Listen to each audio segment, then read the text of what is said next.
Students, कैसे हैं आप लोग। आई होप आप बढ़िया होंगे और आपका तैयारी मस्त चल रहा होगा। स्टूडेंट्स, स्वागत है आपको हमारे इस यूट्यूब चैनल एनआईटी एक्सप्लेन्स पे। स्टूडेंट्स, जैसा कि आप लोगों को पता है, हम लोग का क्रैश कोर्स सीरीज चल रहा है जिसमें आज हम लोग जो चैप्टर लिए हैं उसका नाम है केमिकल कैनेटिक्स। और केमिकल कैनेटिक्स बहुत ही इंपॉर्टेंट चैप्टर है। एग्जाम पॉइंट ऑफ व्यू से देखेंगे तो एकदम ठीक ठाक क्वेश्चन आता है इसमें। और दो तीन क्वेश्चन तो आप एक्सपेक्ट कर सकते हैं, दो क्वेश्चन मैक्सिमम शिफ्ट में, दो क्वेश्चन जो आपको मिल जाएगा। ठीक है, चलिए स्टार्ट करते हैं। दो नहीं तो एक क्वेश्चन तो डेफिनेटली पूछेगा इससे। ठीक है, अच्छा चैप्टर है, अच्छा कॉन्सेप्ट लगेगा क्वेश्चन बनाने के लिए। तो चलिए स्टार्ट करते हैं। देखते हैं इसमें टॉपिक अगर बात करेंगे तो first order reaction, second order reaction से ज्यादा क्वेश्चन पूछा जाता है। उसके बाद आर्हेनियस इक्वेशन एक टॉपिक होता है, उससे भी क्वेश्चन पूछा जाता है। ठीक है, चलिए तो स्टार्ट करते हैं। देखते हैं पहला क्वेश्चन क्या पूछा गया है। इससे पिछले वाले वीडियो में मैंने आपको पढ़ाया था, मोल कंसेप्ट पढ़ाया है। उससे पिछले वाले वीडियो में मैंने आपको जो रेडॉक्स रिएक्शन का क्वेश्चन का प्रैक्टिस करवाया था। लगभग मैक्सिमम चैप्टर का मैंने क्वेश्चन प्रैक्टिस करवा दिया है। आप नहीं देखे हैं तो जाइए, डिस्क्रिप्शन में आपको लिंक मिलेगा, वहां से आप लोग देख सकते हैं। ठीक है, चलिए स्टार्ट करते हैं और केमिकल कैनेटिक्स का पहला क्वेश्चन देखते हैं। और ये क्वेश्चन पूछा गया है 22 जनवरी शिफ्ट 1 में। अच्छा क्वेश्चन है, आसान क्वेश्चन है। ठीक है, एकदम इजीली हम लोग क्या करेंगे, इसको सॉल्व करेंगे, प्रोसीड करेंगे, आसानी से क्वेश्चन बन जाएगा। क्वेश्चन क्या है पहले पढ़ते हैं। क्वेश्चन है हमारा, which of the following statement is not true for radio active decay. Radio active decay के लिए कौन सा स्टेटमेंट सही नहीं है। तो सबसे पहले एक चीज आप याद रखिए बच्चा, सबसे पहले आप एक चीज याद रखिए कि जो रेडियो एक्टिव डिके होता है, जो हमारा रेडियो एक्टिव डिके होता है, रेडियो एक्टिव डिके होता है, एक्टिव डिके होता है, वो हमारा फर्स्ट ऑर्डर कैनेटिक्स को फॉलो करता है। वो किसको फॉलो करता है? फर्स्ट ऑर्डर कैनेटिक्स को। First order kinetics, order kinetics को फॉलो करता है। ठीक है, फर्स्ट ऑर्डर कैनेटिक्स को फॉलो करता है। इतना ही बस आपको जानना है, उसी से आपका क्वेश्चन बन जाएगा। ठीक है, फर्स्ट ऑर्डर रिएक्शन आपको पता होगा, किस तरह से रेट लॉ निकालते हैं, किस तरह से हाफ लाइफ होता है, सारा चीज आपको पता होगा। नहीं होगा तो अभी आपको बताएंगे। ठीक है, चलिए तो पहला ऑप्शन क्या बोल रहा है, the amount of radio active substances remain after 3 half life is 1/8 of the original amount. आपको मैंने बताया था फर्स्ट ऑर्डर रिएक्शन के लिए, फर्स्ट ऑर्डर रिएक्शन के लिए जो कंसंट्रेशन बचेगा after 1 half life, 2 half life या nth half life, nth half life के बाद जो कंसंट्रेशन बचता है, nth हाफ लाइफ के बाद जो कंसंट्रेशन बचता है उसका जनरल फॉर्मूला मैं आपको बता रहा हूं। nth हाफ लाइफ के बाद जो कंसंट्रेशन बचेगा, मान लेते हैं कंसंट्रेशन एट टाइम टी 80, उसका फॉर्मूला हो जाता है 1/2 टू द पावर n। 1/2 का पावर n, 1/2 का पावर n, ये क्या है बच्चा? 80 क्या है? Concentration at time T, half life, half life, concentration at time T. क्या लिखा है यहाँ पे? The amount of radioactive substance remained after 3 half life. 3 half life के बाद कितना कंसंट्रेशन बच जाएगा, उसका पावर होता है 2 का पावर n। ठीक है, nth हाफ लाइफ में, तो 3 हाफ लाइफ में कितना हो जाएगा? 1/2 का पावर 3, तो ये कितना हो जाएगा? 1/8। 1/8, तो ये स्टेटमेंट बिल्कुल सही है। क्या पूछ रहा है? नॉट ट्रू पूछ रहा है। कौन सा स्टेटमेंट सही नहीं है ये पूछ रहा है। तो पहला वाला तो बिल्कुल सही है, ये आंसर होगा नहीं, गलत लगाना है ना, तो पहला वाला नहीं होगा। दूसरा क्या बोल रहा है? Decay constant does not depend upon temperature. Yes, एकदम सही बोल रहा है। डिके कांस्टेंट टेम्परेचर पे डिपेंड नहीं करता है, एकदम सही बोल रहा है। डिके कांस्टेंट हमारा, जो डिके कांस्टेंट हमारा होता है वो टेम्परेचर पर डिपेंड नहीं करता है। वो टेम्परेचर पर डिपेंड नहीं करता है, एनर्जी पे डिपेंड नहीं करता है। ठीक है, डिके कांस्टेंट। हाँ, वो जो के का वैल्यू होता है, रेट कांस्टेंट होता है, वो डिपेंड करता है। रेट कांस्टेंट डिपेंड करता है, रेट कांस्टेंट की तरह ही एक डिके कांस्टेंट होता है। ठीक है, रेडियो एक्टिव डिके में एक डिके कांस्टेंट होता है, वो टेम्परेचर पर डिपेंड नहीं करता है। लेकिन रेट कांस्टेंट हमारा जो रिएक्शन का होता है, वो नॉर्मल किसी भी रिएक्शन का रेट कांस्टेंट वो टेम्परेचर पर डिपेंड करता है। लेकिन हमारा डिके कांस्टेंट टेम्परेचर पर डिपेंड नहीं करता है, तो ये भी गलत है। कहने का मतलब सही है, तो ये नहीं होगा आंसर, गलत ऑप्शन लगाना है। अगला बोल रहा है decay constant increase with increase in temperature. ये ऑप्शन जो है गलत है, ये ऑप्शन गलत है। मतलब डिके कांस्टेंट जो है टेम्परेचर के साथ इंक्रीज नहीं करता है, क्योंकि ऊपर में ही मैंने आपको क्या बताया, डिके कांस्टेंट टेम्परेचर पे डिपेंड ही नहीं करता है। डिके कांस्टेंट टेम्परेचर पर डिपेंड ही नहीं करता है, तो हमको नॉट ट्रू मारना था, तो यही हमारा गलत जवाब है। यही हमारा थर्ड ऑप्शन जो है गलत जवाब है। क्या बोल रहा है? डिके कांस्टेंट टेम्परेचर से इंक्रीज करने से इंक्रीज करेगा, जो कि डिपेंड ही नहीं करता है। ठीक है, अगला क्या बोल रहा है कि हाफ लाइफ जो होगा, मैंने आपको अभी बताया जो क्या होता है, कौन सा कैनेटिक्स फॉलो करता है, फर्स्ट ऑर्डर कैनेटिक्स फॉलो करता है। डिके, ये जो रेडियो एक्टिव डिके है ये फर्स्ट ऑर्डर कैनेटिक्स फॉलो करता है। तो आपको पता है जो हाफ लाइफ होता है ये Ln2 अपॉन क्या होता है, के, रेट कांस्टेंट, Ln2 अपॉन के, Ln2 अपॉन के, जो कि आपको पहले से पता है। ठीक है, देखिए आसान क्वेश्चन पूछा गया, ऐसा पूछा गया था 22 जनवरी शिफ्ट 1 में। 22 जनवरी शिफ्ट 1 में ये आसान क्वेश्चन आपसे पूछ लिया गया था। पहला ऑप्शन क्या था कि जो nth हाफ लाइफ के बाद, nth हाफ लाइफ के बाद जो आपका कंसंट्रेशन बचेगा, जो कंसंट्रेशन आपका बचेगा उसका फॉर्मूला होता है 1/2 का पावर n। तो थर्ड हाफ लाइफ के बाद कितना बचेगा, 1/2 का पावर 3, तो आंसर हो जाएगा 1/8। दूसरा क्या था कि डीके कांस्टेंट टेम्परेचर पे डिपेंड नहीं करता है, एकदम सही बोल रहा है। अगला क्या बोल रहा है, decay constant increase with increase in temperature, तो ये गलत है, ये गलत है, डीके कांस्टेंट टेम्परेचर पे डिपेंड ही नहीं करता है, हमको गलत ही लगाना था, तो थर्ड ऑप्शन हमारा सही हो गया। समझ में आ रहा है सभी को, आसान क्वेश्चन था, इजी क्वेश्चन था। अगला क्वेश्चन पे चलते हैं। अगला क्वेश्चन देखते हैं कब पूछा गया है। अगला क्वेश्चन देखिए, अगला क्वेश्चन देखिए पूछा गया है 22 जनवरी शिफ्ट 1 में ही पूछा गया है क्वेश्चन। क्वेश्चन क्या बोला है, ए से बी कोई रिएक्शन हो रहा है, ध्यान से देखिए, ए से बी कोई रिएक्शन हो रहा है, the molecule A changes into its isomeric form B, A अपने आइसोमेरिक फॉर्म में जो है बी में चेंज हो रहा है, by following first order kinetics at temperature 100 kelvin. First order kinetics को फॉलो कर रहा है 100 केल्विन टेम्परेचर पे। If the energy barrier with respect to reactant energy for such isomeric transformation is इतना, मतलब ये एक्टिवेशन एनर्जी दिया हुआ है, एक्टिवेशन एनर्जी दिया हुआ है, ठीक है। And the frequency factor A का वैल्यू दिया हुआ है 10⁻20, the time required for 50% molecule of A to become B, मतलब टाइम रिक्वायर्ड कहने का मतलब हाफ लाइफ निकालने के लिए बोल रहा है, हाफ लाइफ, क्योंकि 50% कंसंट्रेशन कब खत्म होगा, हाफ लाइफ पे ना, तो हाफ लाइफ निकालने के लिए आपको बोल रहा है। क्या क्या दिया है ये पहले लिख लेते हैं एक बार।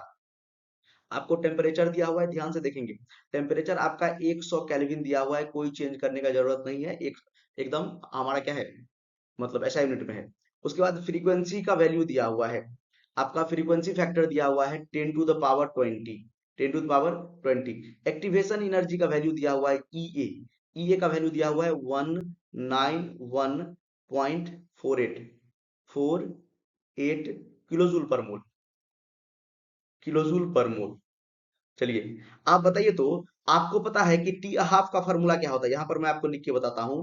टी हाफ का फॉर्मूला होता है ln2 अपॉन के। तो आपको जब तक आप के का वैल्यू नहीं निकाल पाएंगे तब तक टी हाफ आपसे कैसे निकलेगा।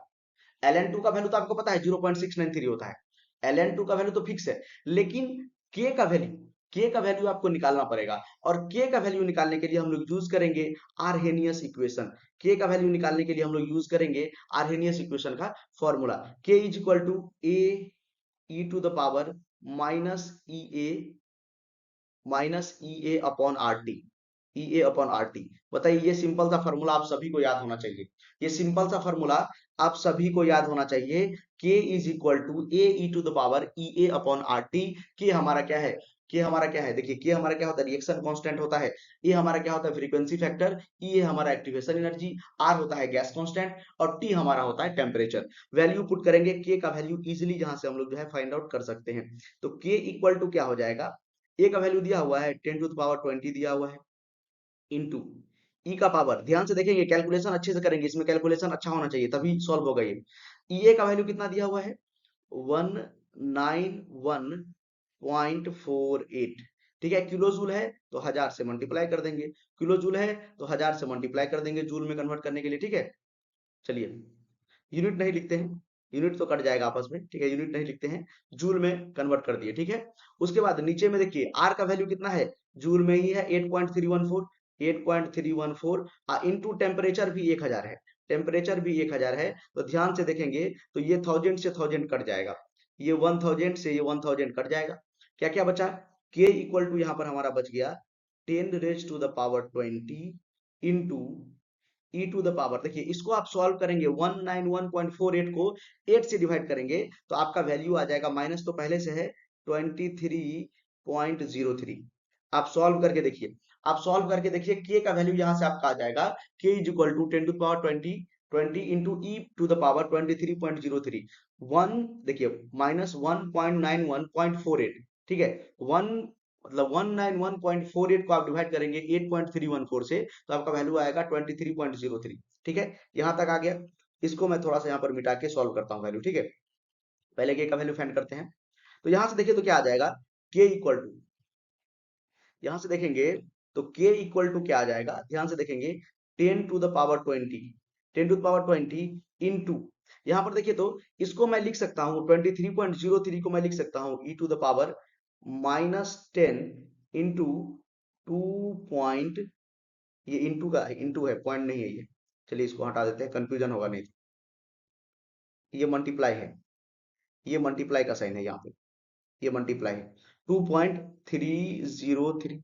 बताइए मैंने क्या किया, देखिए मैंने एक पॉइंट शिफ्ट कर दिया, एक पॉइंट, इस पॉइंट को मैंने आगे शिफ्ट कर दिया, यहाँ पे इस पॉइंट को मैंने आगे यहाँ पर शिफ्ट कर दिया, तो 2.303 लिखेंगे और 10 लिख सकते हैं ना। कैलकुलेशन बता रहा हूँ, देखिए कैलकुलेशन ध्यान से सीखिए, कैलकुलेशन पे ही ये सवाल बेस्ड है और कुछ नहीं है इस क्वेश्चन में। के का वैल्यू निकाल के डायरेक्ट पुट करना है, लेकिन आपको कैलकुलेशन में आपको दिक्कत होगा, ध्यान से देखिए। तो क्या करना है, 23.03 को मैंने क्या लिख दिया, 2.303, ठीक है, और 10 को मैंने बाहर कर दिया। इसलिए मैंने किया क्योंकि आपको पता है, ध्यान से देखिए, अभी मैं बताता हूं, k इज इक्वल टू क्या हो जाएगा, 10 टू द पावर 20 ई का पावर -10 और इंटू, इंटू, इंटू को इस क्रॉस से लिख देते हैं, डॉट से नहीं लिखते अभी। तो 2.303 को हम लोग क्या लिख सकते हैं, ln 10। क्यों, क्योंकि आपको पता होगा ln 10 का वैल्यू कितना होता है, 2.303। याद कीजिए, याद कीजिए, जब ln को हम लोग log में कन्वर्ट करते थे, ln को log बेस 10 में कन्वर्ट करते थे हम लोग, तो 2.303 से मल्टीप्लाई करते थे। यहाँ पर क्यों, क्योंकि ln 10 का वैल्यू कितना होता है, 2.303, या log बेस ई बोल सकते हैं, ठीक है, इसको log बेस ई भी बोल सकते हैं। समझ में आ रहा है आपको, समझ में आ रहा है। देखिए तो इसको और हम लोग फर्दर सॉल्व करेंगे, तो k इज इक्वल टू कितना हो जाएगा, 10 टू द पावर 20 और इनटू, देखिए तो e टू द पावर, देखिए ln, ln या log भी लिख सकते हैं, ln को क्या लिख सकते हैं, ln हमारा क्या होता है, देखिए ऊपर में यहाँ पे पता है आपको ln क्या होता है, देखिए ऊपर मैं यहाँ पे लिख रहा हूँ, ln हमारा क्या होता है, log बेस ई। ln हमारा क्या होता है, log बेस ई होता है ना, ln हमारा क्या होता है, log बेस ई, तो log बेस ई लिख देते हैं, log बेस ई, या ln लिखिए log बेस ई लिखिए, बात सेम है। 10 टू द पावर, देखिए ये जो मल्टीप्लाई में है ये ऊपर यहाँ पर चला जाएगा, ये वाला वैल्यू जो है 10 टू द पावर -10 इसके ऊपर में चला जाएगा, 10 टू द पावर -10 चल जाएगा पावर में।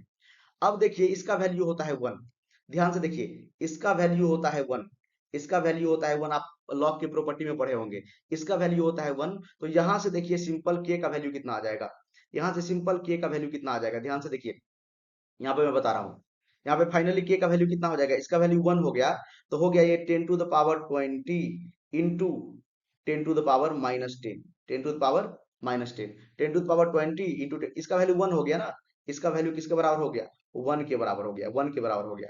तो ये के का वैल्यू कितना आ गया, यहाँ से 10 टू द पावर 20 अपन इसको क्या करेंगे, माइनस कर देंगे, -10 मल्टीप्लाई में पावर 8 होता है, तो के इज इक्वल टू कितना आ गया, 10 raise to the power 10, 10 raise to the power 10, k का वैल्यू कितना आ गया, 10 raise to the power 10। Calculation का क्वेश्चन है ये, कैलकुलेशन में आपको एग्जामिनर फंसाएगा, कैलकुलेशन में आपको फंसाएगा, कुछ नहीं किए हैं, वैल्यू पुट किए हैं। यहाँ पर देखिए -1.91.48 को 8.31 से डिवाइड करेंगे, तो यहाँ पर ये वैल्यू आपको आ जाएगा 23.03। 23.03 को मैंने क्या किया, एक पॉइंट आगे शिफ्ट कर दिया, तो क्या हो जाएगा, 10 बाहर हो जाएगा, तो 10 इंटू 2.303। और देखिए 2.303 किसका वैल्यू होता है, ln 10 का वैल्यू होता है। ln 10 को हम log बेस ई भी लिख सकते हैं, log बेस ई भी लिख सकते हैं, और इसका वैल्यू कितना होता है, 1 होता है, इसका वैल्यू 1 होता है, इसका वैल्यू 1 होता है, ध्यान से देखिए, इसका वैल्यू कितना होता है, 1 होता है।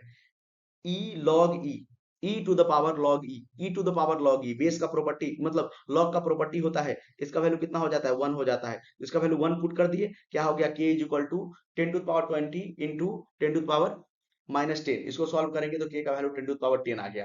अब आपको निकालना आसान है, ठीक है। अब क्या करते हैं, इसको थोड़ा मिटा देते हैं, यहाँ ऊपर में थोड़ा मिटा देते हैं, और आपको निकाल के दिखा देते हैं कितना वैल्यू आएगा। चलिए इसको नोट कर लीजिएगा, यहाँ पर बता देते हैं फॉर्मूला यूज करके। अब डायरेक्ट हम लोग टी हाफ का फॉर्मूला यूज करेंगे, टी हाफ का फॉर्मूला यूज करेंगे, टी हाफ इक्वल टू आपको पता है 0.693 ln 2 अपॉन के का वैल्यू कितना है, 10 टू द पावर 10, ठीक है। इसको सॉल्व करेंगे तो क्या हो जाएगा, 0.693 इंटू 10 टू द पावर -10, ऊपर जाएगा तो माइनस हो जाएगा ना, इंडिसेज का नियम, ऊपर जाएगा तो माइनस हो जाएगा, तो यहाँ से टी हाफ आपका निकल के आ जाएगा, निकल के आ जाएगा। आपको पिको मीटर, पिको सेकंड में आंसर देना है, यहाँ पर देखिए पिको सेकंड में आंसर देना है, तो पिको मतलब होता है 10⁻⁻12, तो इसको चेंज कर दीजिए, ये हो जाएगा 69.3 इंटू 10⁻⁻12 पिकोमीटर। ध्यान से देखिए 69.3 इंटू 10⁻⁻12 पिकोमीटर, तो आंसर कितना हो जाएगा 69.3। आंसर कितना हो जाएगा 69.3। आंसर कितना हो जाएगा, नियरेस्ट इंटीजर में बोल रहा है तो 69 आंसर हो गया, नियरेस्ट इंटीजर में बोल रहा है तो 69 आंसर हो गया आपका। ठीक है, देखिए एकदम बेहतरीन क्वेश्चन था, यहाँ से कैसे सॉल्व किए ये आपको समझ में आना चाहिए। 2.303 को हम लोग ln10 लिखते हैं, 2.303 को ln10 लिखते हैं, इसको लिख दिए, और e log base e to the power log base e, ये बेस log का प्रॉपर्टी होता है, इसका वैल्यू 1 होता है। चलिए आगे बढ़ते हैं नेक्स्ट क्वेश्चन पे। अच्छा क्वेश्चन था ये, अच्छा क्वेश्चन। देखिए यहाँ पर पिको सेकंड में आंसर देना था ना, तो 10⁻⁻12 होता है इसका यूनिट, तो 10⁻⁻12 के यूनिट में यहाँ पर चेंज कर दी। ठीक है, चलिए पिको सेकेंड है ये, मीटर नहीं, सॉरी, यहाँ पर पिको सेकेंड, पिको मीटर ज्यादा यूज में आता है ना, इसीलिए मीटर लिख दिया। चलिए नेक्स्ट क्वेश्चन पे, नेक्स्ट क्वेश्चन चलते हैं। देखिए यहाँ पर एक्टिवेशन एनर्जी का ग्राफ दिया हुआ है, रिएक्टेंट प्रोडक्ट दिया हुआ है, बहुत ही आसान क्वेश्चन है, इजी क्वेश्चन है, स्टेटमेंट पढ़ेंगे आपको आंसर मिल जाएगा। ठीक है, चलिए आपको दिख रहा होगा ये ग्राफ दिया हुआ है इस तरीके से, रिएक्टेंट हमारा जो है लोअर टेम्परेचर पे है और लोअर एनर्जी पे है, और प्रोडक्ट हमारा जो है हायर एनर्जी पे है, इस तरह से हायर एनर्जी पे है। ठीक है, और ये इसका एक्टिवेशन एनर्जी E2 दिया हुआ है, और ये दिया हुआ है E1। ठीक है, ये हमारा रिएक्शन कोऑर्डिनेट, और ये हमारा एनर्जी, एनर्जी का ऑर्डर है। ठीक है, चलिए देखते हैं प्रॉब्लम। अच्छा क्वेश्चन है, पढ़ते हैं, चलिए पढ़ते हैं क्या बोल रहा है। Option, activation energy of backward reaction is E1। अच्छा, बैकवर्ड रिएक्शन का एक्टिवेशन एनर्जी बोल रहा है E1 है, एकदम सही है। बैकवर्ड रिएक्शन का एक्टिवेशन एनर्जी E1 बोल रहा है, एकदम सही है। देखिए तो यहाँ से शुरू हो रहा है, और ये यहाँ से यहाँ ट्रांजिशन स्टेट, इधर इधर से इधर जाने के लिए इतना ही एनर्जी चाहिए, उस स्टेज को क्रॉस करने के लिए जितना एनर्जी लगता है, रिएक्शन को स्टार्ट करने के लिए जितना एनर्जी लगता है, उसको हम लोग क्या बोलते हैं, एक्टिवेशन एनर्जी। ठीक है, तो एक्टिवेशन एनर्जी क्या है, E1 है, बैकवर्ड रिएक्शन का, एकदम सही है। And product is more stable then reactant. देखिए तो प्रोडक्ट यहाँ पे है, ये प्रोडक्ट है, और ये रिएक्टेंट है, ये रिएक्टेंट है, और ये एनर्जी का ग्राफ है। तो बताइए प्रोडक्ट हायर एनर्जी पे है, प्रोडक्ट हमारा हायर एनर्जी पे है, तो कोई भी चीज हायर एनर्जी पे स्टेबल होता है कि लोअर एनर्जी पे, लोअर एनर्जी पे, तो रिएक्टेंट ज्यादा स्टेबल है। रिएक्टेंट लोअर एनर्जी पे है, तो रिएक्टेंट हमारा स्टेबल है। ये हमारा क्या है, लोअर एनर्जी पे है। ध्यान से देखिए ग्राफ में, रिएक्टेंट आपको दिखेगा लोअर एनर्जी पे, रिएक्टेंट आपको यहाँ पर दिख रहा होगा लोअर एनर्जी, ये लोअर एनर्जी पे है, प्रोडक्ट हायर एनर्जी पे है, तो लोअर एनर्जी पे जो रहेगा वो स्टेबल ना होगा, लोअर एनर्जी पे जो रहेगा वो स्टेबल होगा। तो हमारा रिएक्टेंट स्टेबल है, प्रोडक्ट नहीं, तो पहला ऑप्शन गलत हो गया। करेक्ट पूछ रहा है ना, पहला ऑप्शन गलत हो गया। दूसरा बोल रहा है activation energy of forward reaction is E1 plus E2, एकदम सही बोल रहा है। देखिए यहाँ से शुरू हो रहा है फॉरवर्ड रिएक्शन, यहाँ से, तो टोटल को सम करेंगे, ये वाला जो ग्राफ है, ये टोटल का वैल्यू, देखिए टोटल वैल्यू सम करेंगे, यहाँ से याद E1 प्लस E2 आएगा, activation energy E1 plus E2 एकदम सही है। प्रोडक्ट इज मोर स्टेबल, फिर बोल रहा है प्रोडक्ट स्टेबल है, अरे प्रोडक्ट का एनर्जी ज्यादा है, प्रोडक्ट कैसे स्टेबल होगा, रिएक्टेंट स्टेबल है ज्यादा। ठीक है, तो ये भी नहीं होगा। अगला बोल रहा है activation energy of forward reaction is E1 plus E2, एकदम सही है। And product is less stable then reactant, एकदम सही है। प्रोडक्ट कम स्टेबल है, रिएक्टेंट ज्यादा स्टेबल है, थर्ड ऑप्शन सही है, थर्ड ऑप्शन सही है। ठीक है, थर्ड ऑप्शन सही है। बोल रहे यहाँ पर फोर्थ ऑप्शन बोल रहा है activation energy of both forward and backward reaction is E1 plus E2, नहीं ऐसा नहीं है, ऐसा नहीं है। एक्टिवेशन एनर्जी फॉरवर्ड रिएक्शन का E1 प्लस E2 है, क्योंकि यहां से देखिए यहाँ से, और एक्टिवेशन एनर्जी बैकवर्ड रिएक्शन का सिर्फ E1 है, सिर्फ E1 है। ठीक है, चलिए तो आंसर हमारा थर्ड हो गया, क्यों, क्योंकि रिएक्टेंट का एनर्जी, देखिए रिएक्टेंट का एनर्जी कम है, जिसका एनर्जी कम वो ज्यादा स्टेबल। चलिए चलते हैं नेक्स्ट क्वेश्चन पे, नेक्स्ट क्वेश्चन पे। नेक्स्ट क्वेश्चन हमारा पूछ दिया, ग्राफ का क्वेश्चन है, एकदम आसान क्वेश्चन है। ठीक है, बहुत ही आसान क्वेश्चन है हमारे पास। ठीक है, क्वेश्चन क्या बोल रहा है, which of the following graph must appropriately represent a zero order reaction. Zero order reaction बच्चा क्या होता है, जीरो ऑर्डर रिएक्शन वो होता है जिसका हम लोग रेट लिखते हैं, वो कंसंट्रेशन पे डिपेंड नहीं करता है, उसका रेट कंसंट्रेशन पे डिपेंड नहीं करता है। ये हो जाता है R is equal to k, rate constant, A to the power 0, reactant पर डिपेंड नहीं करता है, रिएक्टेंट के कंसंट्रेशन पे रेट डिपेंड नहीं करता है। और इसको हम लोग इस तरह से भी लिख सकते हैं, DA अपॉन DT, रेट को तो इस तरह से भी तो लिखते हैं, डी अपॉन डी टी, दोनों को इक्वल कर दीजिए, इंटीग्रेटेड रेट लॉ निकाल लीजिए, इंटीग्रेटेड रेट लॉ निकाल लीजिए, ग्राफ मिल जाएगा आपको। तो इसको इस तरह सॉल्व कर सकते हैं, d a upon d t is equal to k a to the power zero. K a to the power zero मतलब वन ही हो जाएगा ना, k a to the power one ही हो जाएगा ना, तो ये क्या हो जाएगा, d a is equal to d t को उधर भेज दीजिए, तो के डी टी, इसका वैल्यू क्या हो गया, वन हो गया, इसका वैल्यू वन हो गया, ए टू द पावर जीरो का वैल्यू कितना हो गया, वन हो गया। अब क्या करेंगे, दोनों साइड इंटीग्रेट कर देंगे, दोनों साइड इंटीग्रेट कर देंगे, देखिए दोनों साइड क्या करेंगे, इंटीग्रेट कर देंगे, इंटीग्रेट करेंगे यहाँ पे, तो इनिशियल कंसंट्रेशन मान लेते हैं सी नॉट, और फाइनल कंसंट्रेशन या कंसंट्रेशन एट टाइम टी मान लेते हैं सी टी। इनिशियल देखिए, इनिशियली टाइम जीरो पे कंसंट्रेशन था सी नॉट, और टाइम टी पर कंसंट्रेशन हो गया सी टी, टाइम टी पर हो गया कंसंट्रेशन सी टी।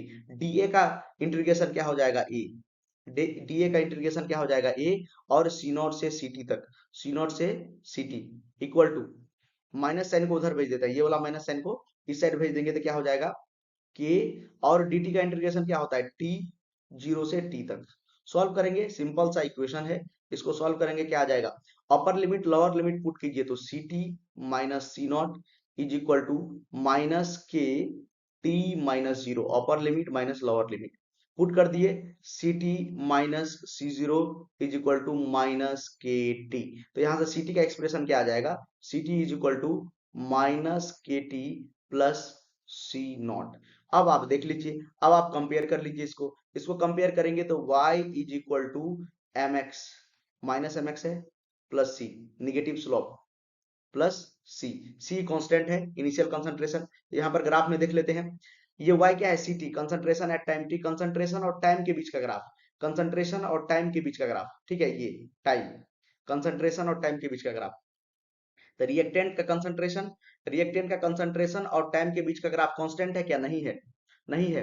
देखिए लीनियर ग्राफ होगा, लीनियर ग्राफ होगा, स्ट्रेट लाइन ग्राफ होगा, लेकिन निगेटिव स्लोप है तो डाउनवर्ड होगा, ठीक है, स्ट्रेट लाइन, स्ट्रेट लाइन और निगेटिव स्लोप भी है, निगेटिव स्लोप भी है, देखिए सेकंड वाला देखिए, देखिए स्ट्रेट लाइन है एकदम सही है, निगेटिव स्लोप है, और ये सी का वैल्यू क्या है, ये देखिए, ये कांस्टेंट है सी नॉट, ये सी नॉट, और ये ग्राफ है सी टी वर्सेस टाइम का, एकदम सही है, सेकंड ऑप्शन आपका बिल्कुल सही है, सेकेंड ऑप्शन आपका बिल्कुल सही है। थर्ड ऑप्शन में देखिए, थर्ड ऑप्शन में देखिए, आपका थर्ड ऑप्शन क्या दिया हुआ है, इसमें एक्सपोनेंशियल ग्राफ दिया है, नहीं स्ट्रेट लाइन ग्राफ होना चाहिए, स्ट्रेट लाइन ग्राफ होना चाहिए, स्ट्रेट लाइन ग्राफ होना चाहिए, स्ट्रेट लाइन ग्राफ होना चाहिए, और इसमें क्या बोल रहा है, रेट और टाइम का, नहीं ये सही नहीं है, रेट और टाइम है, ठीक है, रेट और टाइम है, ये सही नहीं है, रेट और टाइम इनवर्सली प्रोपोर्शनल होता है, ठीक है, चलिए, ठीक है, आर डी टी।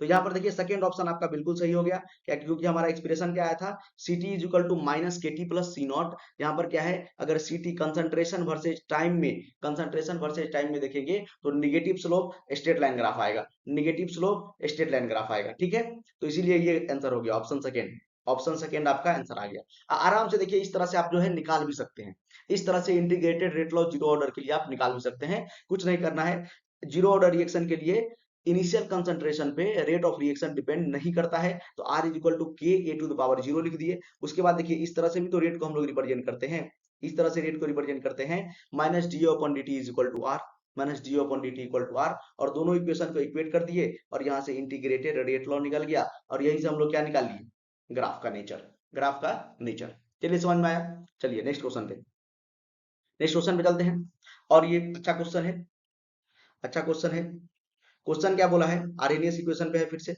क्वेश्चन क्या बोला है, क्वेश्चन हमारा है, क्वेश्चन पढ़ते हैं, consider a complex reaction taking place in a three step with rate constant k1 k2 k3। एक कॉम्प्लेक्स रिएक्शन है कोई, जो कि तीन स्टेप में आपका हो रहा है, k1 k2 k3 respectively, the overall rate constant k is given by the expression k is equal to under root k1 into k3 by k2। Overall जो रेट कांस्टेंट का मतलब एक्सप्रेशन ये है, इफ द एक्टिवेशन एनर्जी आपको दिया हुआ है respectively, then overall energy of activation, overall energy of activation क्या होगा ये निकालने के लिए बोला है। तो देखिए, तो आपको पता है कि के का वैल्यू क्या होता है, के का वैल्यू अभी मैंने आपको बताया था, के इज इक्वल टू होता है A E to the power minus E A upon are T, E A upon are T, ठीक है, ये होता है, तो वैल्यू पुट कर दीजिए, ये के का वैल्यू पुट कर दीजिए, सारा का वैल्यू पुट कर दीजिए एक जगह पे, ठीक है, देखिए, तो इसके जगह पे क्या लिखते हैं, इसके जगह पे डायरेक्ट फार्मूला लिखते हैं, डायरेक्ट फॉर्मूला लिखते हैं A E to the power minus E A upon are T equal to root under of K1। K1 के लिए हम लोग क्या लिखेंगे, A1 e to the power minus E A one upon are T सबका same है। उसके बाद into A2 into E to the power minus E A two upon are T. ठीक है, ये हो गया K1 K2 का अपन K3 का। K3 का क्या हो जाएगा, K3 का हो जाएगा A3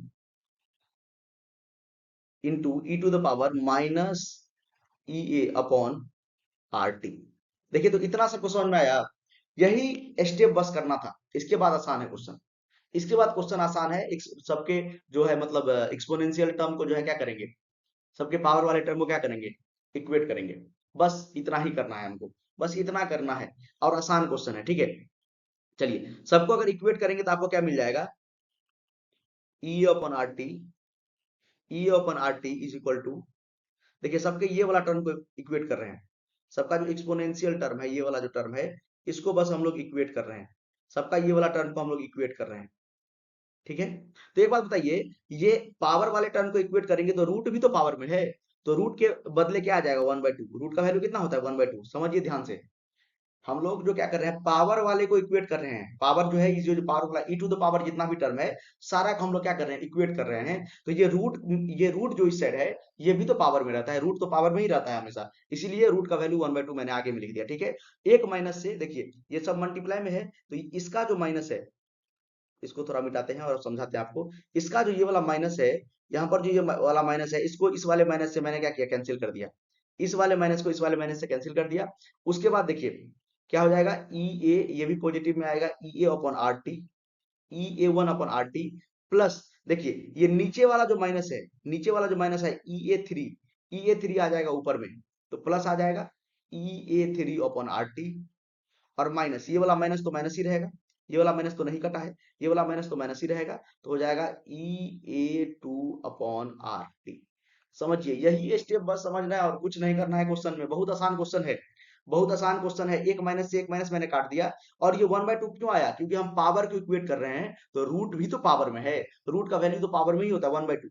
1/2, ठीक है, कहीं पर लिखे हैं √2, तो 2 का पावर 1/2 लिख सकते हैं, उसी तरह 1/2 लिख दिए, और फर्स्ट वाले का माइनस काट दिए, और ये नीचे वाला जब ऊपर जाएगा, ये नीचे वाला जब ऊपर जाएगा तो क्या हो जाएगा, प्लस में आ जाएगा, तो ई ए थ्री प्लस में आ गया। चलिए, अब एक टर्म हम और कॉमन लेके काट सकते हैं, आर टी सबका, आर टी कॉमन लेंगे, अब प्लस में आ गया ना सारा, तो सारा कट सकता है। तो अब क्या हो गया, ये जो नेट हमारा आएगा वो आ गया E A one plus E A three minus E A two divided by 2। E A three plus में क्यों, क्योंकि नीचे से ऊपर गया है। अब वैल्यू पुट करिए, आंसर निकल के आ जाएगा। वैल्यू पुट कीजिए, आंसर निकल के आपके आ जाएगा। ई ए वन कितना है आपका, 60 दिया हुआ है। ई ए थ्री कितना दिया हुआ है, 10 दिया हुआ है। और ई ए टू कितना दिया हुआ है, 30 दिया है, तो माइनस कर देंगे और डिवाइडेड बाई 2 कर दीजिए, डिवाइडेड बाई 2 कर दीजिए, देखिए आंसर आ जाएगा। तो आपका जो फाइनल ई ए आ जाएगा, therefore final e a is equal to 40/2 आ जाएगा। 40/2 मतलब 20 किलो जूल। मतलब आंसर कितना आ गया, आंसर आपका आ गया, आंसर आपका आ गया 20। मतलब आंसर आ गया, ई ए का वैल्यू आ गया 20, सब किलो जूल में है ना, किलो जूल पर मोल, किलो जूल पर मोल। आंसर आ गया आपका 20 किलो जूल पर मोल। आंसर आपका आ गया 20 किलो जूल पर मोल। आराम से इंटीजर टाइप क्वेश्चन है, आराम से आंसर को लिख देंगे, 20 किलो जूल पर मोल। 20 किलो जूल पर मोल पहले से लिखा है, तो बस 20 भी लिखेंगे तो चलेगा, बस 20 को अच्छे से लिख दीजिए। आंसर हमारा कितना आ गया, 20 आ गया। आसान क्वेश्चन था, आसान क्वेश्चन था, इसको आसान क्वेश्चन की कैटेगरी में रख सकते हैं। आसान था, बस आपको के का एक्सप्रेशन आना चाहिए, के का एक्सप्रेशन आना चाहिए, A E to the power minus E upon are T, A E to the power minus E upon are T. एकदम आसान क्वेश्चन था, अच्छा क्वेश्चन था। ठीक है, चलिए इस तरह से क्वेश्चन को हम लोग सॉल्व करेंगे। अगला क्वेश्चन, अगला क्वेश्चन 24 जनवरी शिफ्ट 2 में पूछा गया है। अच्छा क्वेश्चन है, फर्स्ट ऑर्डर से रिलेटेड है, फर्स्ट ऑर्डर से रिलेटेड है। पहला ही स्टेटमेंट क्या बोल रहा है कि यहाँ पर देखिए टी हाफ और कंसंट्रेशन के बीच में ग्राफ बनाया है। फर्स्ट ऑर्डर के लिए। तो आपको तो पता ही है, आपको ये बात तो पता ही है कि सर हमको पता है कि जो टी हाफ हमारा होता है वो कंसंट्रेशन पे डिपेंड ही नहीं करता है। टी हाफ का वैल्यू क्या होता है, Ln2 अपॉन टी हाफ हमारा होता है इंडिपेंडेंट ऑफ कंसंट्रेशन। तो अगर आप ग्राफ बनाएंगे टी हाफ और कंसंट्रेशन के बीच में अगर ग्राफ बनाएंगे तो क्या हो जाएगा, इस तरह से ग्राफ हो जाएगा, चेंज ही नहीं करेगा। कंसंट्रेशन चेंज होने से टी हाफ चेंज ही नहीं करेगा, कंसंट्रेशन से इंडिपेंडेंट है। तो पहला वाला स्टेटमेंट देखिए तो एकदम सही है कि नहीं, पहला वाला स्टेटमेंट एकदम सही है, ये करेक्ट स्टेटमेंट है हमारा, ये करेक्ट स्टेटमेंट है। सेकेंड वाला स्टेटमेंट देखते हैं, ये फर्स्ट ऑर्डर रिएक्शन के लिए ही है, बोल रहा है फॉर फर्स्ट ऑर्डर रिएक्शन क्या बोल रहा है, r upon r naught. R r हम देखिए आर नॉट क्या होता है, इनिशियल कंसंट्रेशन बोला गया है, और आर हमारा है कंसंट्रेशन एट टाइम टी। इसका जो ग्राफ देखेंगे तो ये पॉजिटिव बोल रहा है और स्लोप बोल रहा है के 2.303। तो ऐसे आप डायरेक्ट देखेंगे तो आपको करेक्ट लग रहा होगा, हो सकता है करेक्ट भी हो, लेकिन हम लोग क्या करेंगे, हम लोग एकदम इंटीग्रेटेड रेट लॉ से चलेंगे डायरेक्ट, ठीक है। इस तरह से एग्जाम में जल्दबाजी में क्वेश्चन नहीं मारना है, नहीं तो ऐसा नहीं है कि अगर आपका गलत हो जाएगा तो आपको 0 नंबर मिलेगा, आपका गलत होगा तो -1 मिलेगा, इसका भी ध्यान रखना है, ठीक है। क्या मिलेगा, -1 नंबर मिलेगा। तो ये भी आपको ध्यान रखना है। तो फर्स्ट ऑर्डर रिएक्शन है, मान लेते हैं ए से कोई एक प्रोडक्ट बन रहा है पी, ठीक है। तो इसका हम लोग जो अगर मतलब रिएक्शन का रेट लिखते हैं तो आर बराबर क्या हो जाएगा, के A⁻1, यही होता है जो रेट होता है, इनिशियल कंसंट्रेशन पे डिपेंड करता है। फर्स्ट ऑर्डर के लिए, फर्स्ट ऑर्डर के लिए याद रखें, किसके लिए, फर्स्ट ऑर्डर रिएक्शन के बारे में बात हो रहा है यहाँ पे, फर्स्ट ऑर्डर रिएक्शन के बारे में यहाँ पे बात हो रहा है। चलिए, और इसको हम इस तरह से भी लिख सकते हैं, dA/dt। इस तरह भी तो हम लोग रेट को लिखते हैं, माइनस क्यों लगाए, क्योंकि रिएक्टेंट का कंसंट्रेशन टाइम के साथ डिक्रीज करता है, इसलिए माइनस लगाते हैं, और प्रोडक्ट में इंक्रीज करता है तो माइनस नहीं लगाते हैं, प्लस रहता है। इस तरह से भी रेट को लिख सकते हैं। दोनों रेट को इक्वेट कर दीजिए, तो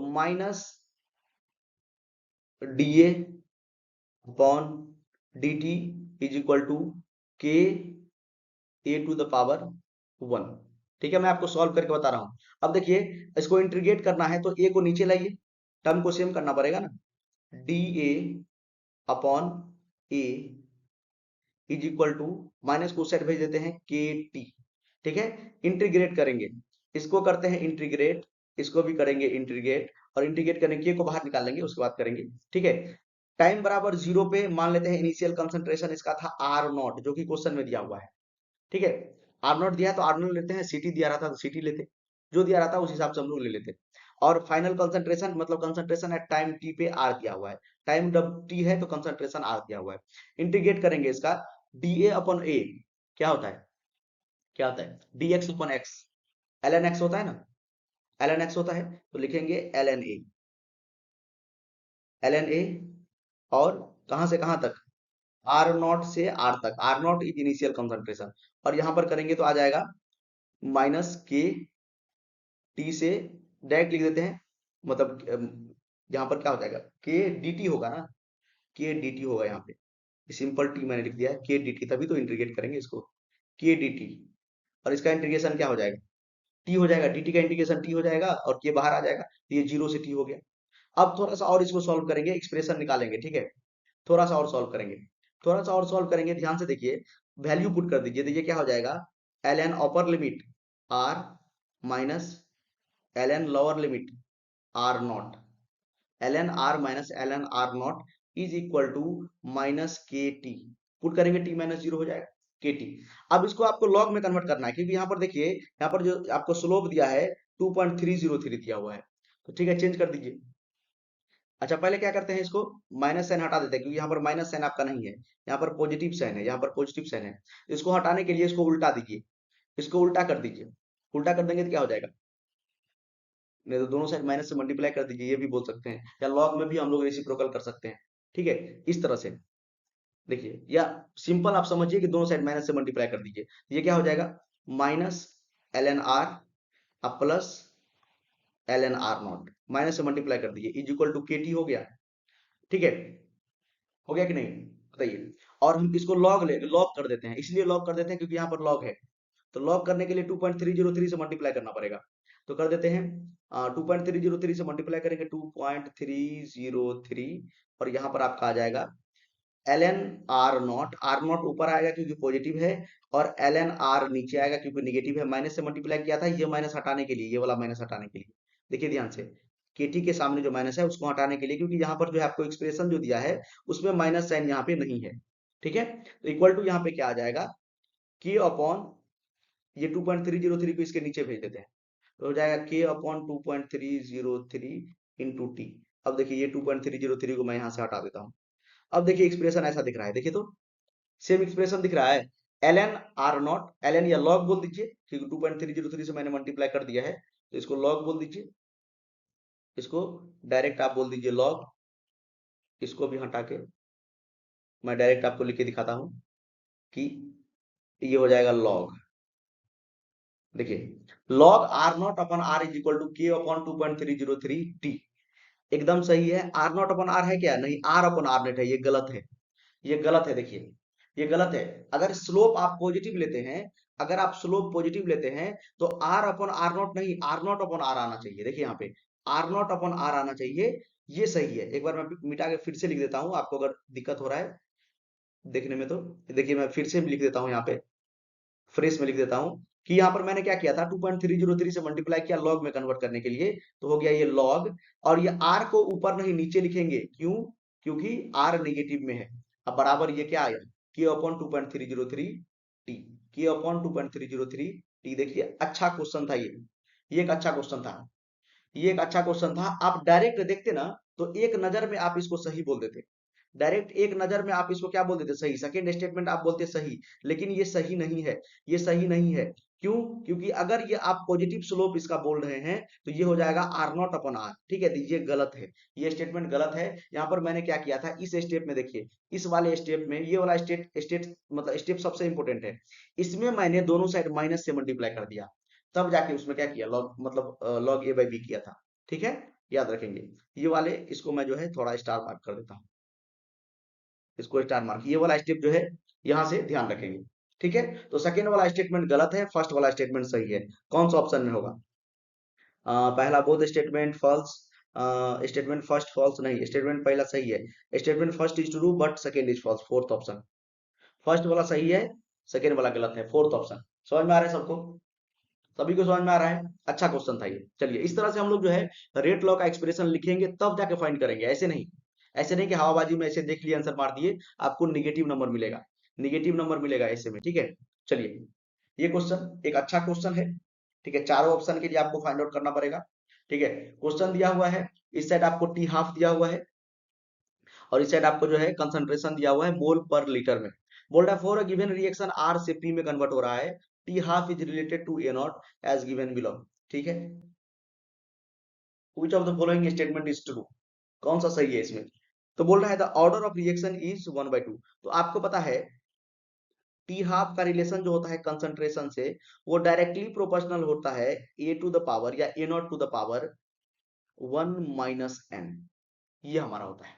देखिए ध्यान से, हमेशा के लिए ये चीज याद रखेंगे, हमेशा के लिए ये चीज याद रखेंगे। मैं इसको क्लियर से लिख दे रहा हूं कि जो टी हाफ हमारा होता है वो कंसंट्रेशन से कैसे रिलेट करता है। किसी भी रिएक्शन के लिए, कोई सा भी ऑर्डर का रिएक्शन हो, आप इससे आप निकाल सकते हैं कंसंट्रेशन पे किस तरह से डिपेंड कर रहा है। Initial concentration 1 minus n, where n is the order of reaction, where n is the order of reaction. अब इस एक्सप्रेशन को यूज करके हम ये दोनों में, एक्सप्रेशन को यूज करके ये दोनों का वैल्यू पुट करेंगे। दो हाफ लैप आपको दिया हुआ है, आपको ऑर्डर ऑफ रिएक्शन मिल जाएगा। चलिए पुट करते हैं।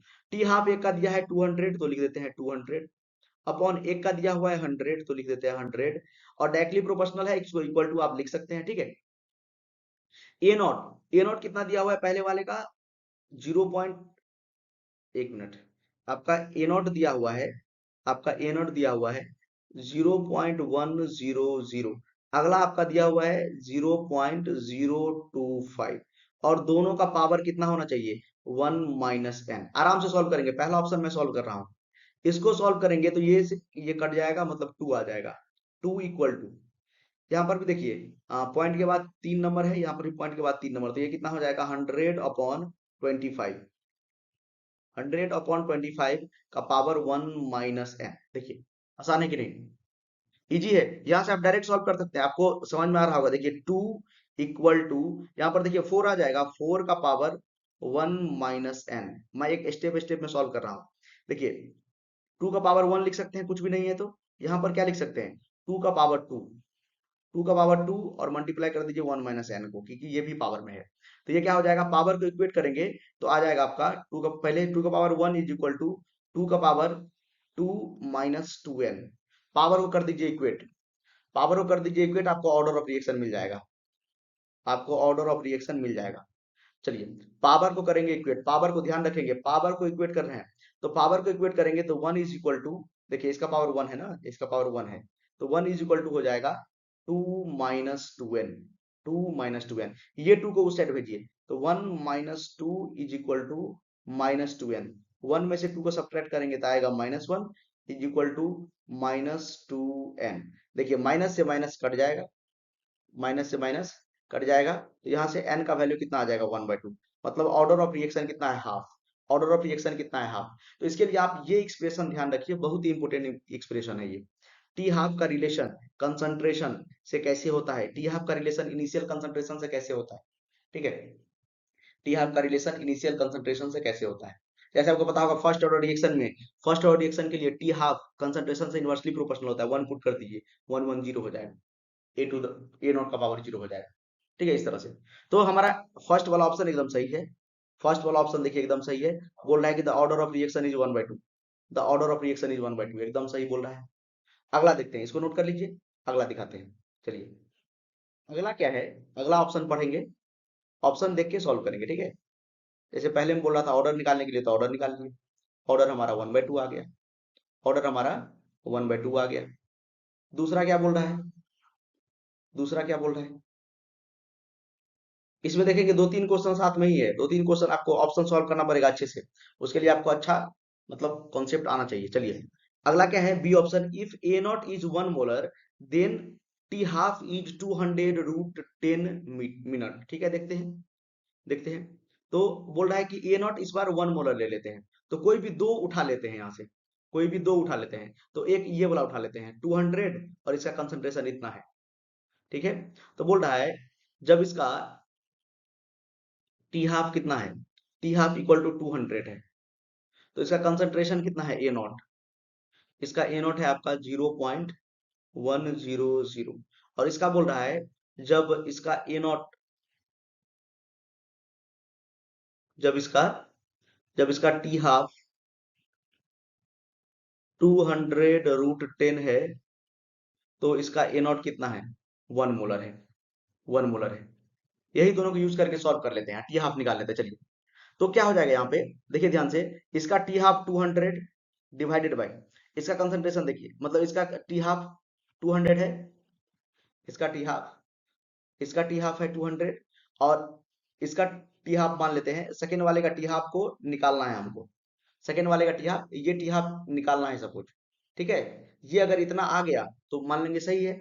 चलिए, फर्स्ट वाले का टी हाफ मैंने लिख दिया और दूसरे का हमको निकालना है, इक्वल टू इसका कंसंट्रेशन, इसका कंसंट्रेशन है 0 फर्स्ट वाले कंसंट्रेशन 0.100, 0.1 भी मान सकते हैं इसको, कोई दिक्कत नहीं है, इसको 0.1 डायरेक्ट मान लीजिए, 100 क्यों मानेंगे, ठीक है, 0.1 डायरेक्ट मान लीजिए।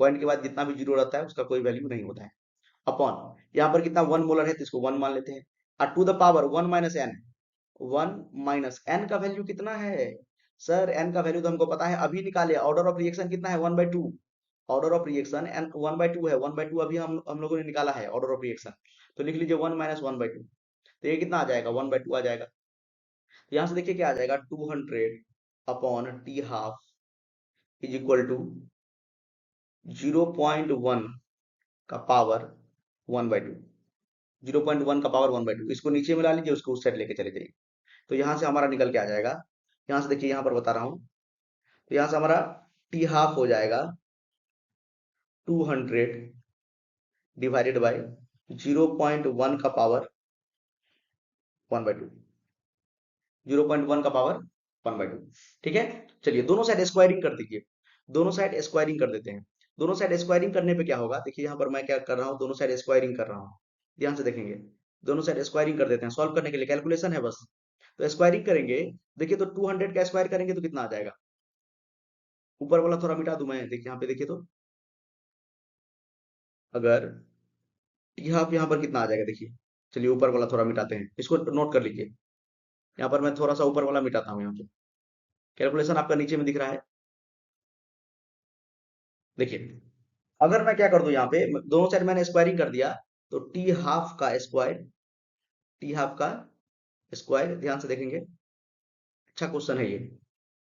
देखिए टी हाफ का स्क्वायर अगर हम लोग करेंगे तो ये हमारा बराबर हो जाता है 200 का स्क्वायर कितना हो जाएगा, इस तरह से 40,000 हो जाएगा। अपॉन अपॉन नीचे में कितना है 0.1, और ये देखिए ये 2 से ये 2 कट जाएगा नीचे में, तो ये कितना हो जाएगा, ये 0.1 ही हो जाएगा, ये 0.1 ही हो जाएगा। ठीक है। इसको ऊपर नीचे 10 से मल्टीप्लाई कर दिया, 0.1 को 10 टू पावर -1 लिख सकते हैं, इसको लिख सकते हैं ऐसे, 40,000 डिवाइडेड बाय 10 टू पावर -1। ये ऊपर जाएगा तो फिर से कितना ही हो जाएगा, 1 2 2 3 4 5, 5 जीरो हो जाएगा, 4,000 पे, 4,000 पे 5 5 जीरो हो जाएगा। ठीक है, समझ में आ रहा है। देखिए टी हाफ का यहाँ से डायरेक्ट वैल्यू निकल के आ जाएगा। अब क्या करिए, अब रूट ले लीजिए आप, अब रूट ले लीजिए दोनों साइड। अब दोनों साइड क्या करेंगे, रूट ले लेंगे, तो ये रूट स्क्वायर कट जाएगा, यहाँ पर क्या आ जाएगा, रूट अंडर, यहाँ पर देखिए 4 पे 5 जीरो है, 10 टू पावर -1 था तो ऊपर चला गया ना, 4 पे 5 जीरो है, तो 4 जीरो को अंदर रख दीजिए, 1 2 3 4, और इंटू 10 टू द पावर, मतलब रूट का मतलब रूट के अंदर 10। देखिए आप लोग समझ पा रहे हैं कि नहीं, आसान कैलकुलेशन है, आप लोग समझने का प्रयास कीजिए। देखिए क्या किया मैंने पहले, यहाँ पे यहाँ तक समझ गए आप, यहाँ पर यहाँ तक समझे, 200 अपॉन टी का पावर 1/2, 0.1 का पावर 1/2 कर दिए। तो इसको क्या किए, इसको क्या करिए, टी का पावर 1/2 का स्क्वायर कर दीजिए, मतलब दोनों साइड स्क्वायरिंग कर दिए, तो 200 का स्क्वायर क्या हो जाएगा, 40,000। 200 का स्क्वायर कितना हो जाएगा, 40,000। और 0.1 जो है इसके पावर में कितना है, 1/2, तो ये 1/2 और 2 कट जाएगा, स्क्वायर किए हैं तो यहाँ पर 0.1 आ जाएगा। 0.1 को हम लोग 10 टू पावर -1 लिख सकते हैं, ये ऊपर जाएगा तो एक और जीरो बढ़ जाएगा, तो ये 4 जीरो से 5 जीरो हो जाएगा। और हमने क्या बोला, अब देखिए टी हाफ हमको निकालना है, बस टी हाफ निकालना है, और यहाँ पर टी हाफ का स्क्वायर है तो दोनों साइड रूट ले लीजिए, रूट ले लेंगे तो दोनों को अलग अलग कर दीजिए, तो वैल्यू आपका आ जाएगा, इसको सॉल्व करेंगे तो 200 आ जाएगा, 200 आ जाएगा √10। देखिए ये टी हाफ आ गया, यही तो टी हाफ बोल रहा था होगा, यही तो टी हाफ बोल रहा था होगा, जब 1 मोलर कंसंट्रेशन लेंगे तो, यही तो बोल रहा था टी हाफ होगा जब हम लोग कंसंट्रेशन कितना लेंगे, 1 मोलर। यही तो टी हाफ बोल रहा था होगा जब कंसंट्रेशन लेंगे 1 मोलर। देखिए सेकंड ऑप्शन में, देखिए यहाँ पर if a naught is 1 molar then t half is 200 √10, 200 √10। देखिए इस तरह से सॉल्व करेंगे, कैलकुलेशन मैं बता रहा था, कैलकुलेशन मैं बता रहा था। चलिए थर्ड ऑप्शन देखते हैं, थर्ड ऑप्शन क्या है, थर्ड ऑप्शन है कि the order of reaction changes to 1 if the concentration of reactant changes from 0.100 molar to 0.500 molar. क्या बोल रहा है क्वेश्चन, कि अगर हम लोग कंसंट्रेशन को चेंज करते हैं, अगर हम लोग कंसंट्रेशन को चेंज करते हैं 0.100 मोलर से 0.500 मोलर, तो ऑर्डर ऑफ रिएक्शन 1 हो जाएगा। अरे कैसे होगा, गलत है ये, कैसे होगा बताइए। तो ऑर्डर ऑफ रिएक्शन अगर हम लोग फर्स्ट ऑर्डर का बात करेंगे तो ऑर्डर पे डिपेंड करता है क्या, टी हाफ डिपेंड ही नहीं करता है, तो कंसंट्रेशन चेंज करने से कैसे चेंज हो जाएगा 1, मतलब वो फर्स्ट ऑर्डर रिएक्शन नहीं है। सेकंड तो सही है, थर्ड वाला गलत है। क्यों, क्योंकि T half first order reaction के लिए कंसंट्रेशन पे डिपेंड ही नहीं करता है, तो आप कंसंट्रेशन चेंज कर रहे हैं और बोल रहे हैं हाफ से फर्स्ट ऑर्डर हो जाएगा, 0.5 से ऑर्डर उसका 1 हो जाएगा, तो 1 कैसे होगा भाई, 1 तो होगा ही नहीं, क्योंकि फर्स्ट ऑर्डर रिएक्शन के लिए टी हाफ कंसंट्रेशन पे डिपेंड ही नहीं करता है, तो कंसंट्रेशन चेंज होने पे ऑर्डर 1 हो जाएगा, इसका कोई पॉसिबिलिटी नहीं है। समझ रहे हैं बात, तो इसीलिए ये ऑप्शन गलत है। बोला है कंसंट्रेशन को 0.100 मोलर से 0.500 मोलर करेंगे तो 1 हो जाएगा ऑर्डर चेंज होके, ऐसा कभी नहीं होगा। अगला क्या है, टी हाफ हो जाएगा 800 minute for a not 1.6 molar, same type का है, अभी जो ये सॉल्व किए हैं उसी टाइप का है ये भी। चलिए इसको मिटाते हैं और ये सॉल्व करके दिखाते हैं, फोर्थ ऑप्शन। अच्छा क्वेश्चन है, सारा ऑप्शन को आपको सॉल्व करना पड़ेगा। बस एक चीज आपको याद रखना है कि जो हमारा टी हाफ होता है वो डायरेक्टली प्रोपोर्शनल होता है initial concentration a naught to the power 1 - n, a naught to the power 1 - n, बस इतना आप याद रखते हैं तो आपसे क्वेश्चन बन जाएगा। बस इसी पे जो है सारा बेस्ड था। ठीक है, फोर्थ ऑप्शन में आपको सॉल्व करके बताता हूँ। फोर्थ ऑप्शन में क्या है, फोर्थ ऑप्शन में क्या है, बोल रहा है कि अगर हम टी हाफ अगर 800 मिनट है तो ए नॉट का वैल्यू, ए नॉट का वैल्यू आपको दिया है 1.6 मोलर, तो आपको निकालना है टी हाफ होगा 800 मिनट। तो निकाल लेते हैं 800 मिनट आ रहा है कि नहीं। अगर आएगा तो सही है। चलिए दो हम ले लेते हैं, एक तो ले लेते हैं 200 अपॉन टी हाफ, इसका निकालना है। इसका कंसंट्रेशन दिया है 200 के लिए, दिया है यहाँ पे देखिए फर्स्ट वाले ये इसमें 200 के लिए 0.100, तो 0.1 ही मान लेते हैं अपॉन इसका कंसंट्रेशन दिया है 1.6 और दोनों का पावर है 1/2। कंसंट्रेशन 1/2 क्यों, 1 माइनस एन होता है ना, ऑर्डर कितना है, नहीं समझ में आ रहा है। 1 - n होता है ना यहाँ पे, 1 - n होता है, 1 - n। तो n का वैल्यू 1/2 रखेंगे तो 1/2 ही आएगा ना।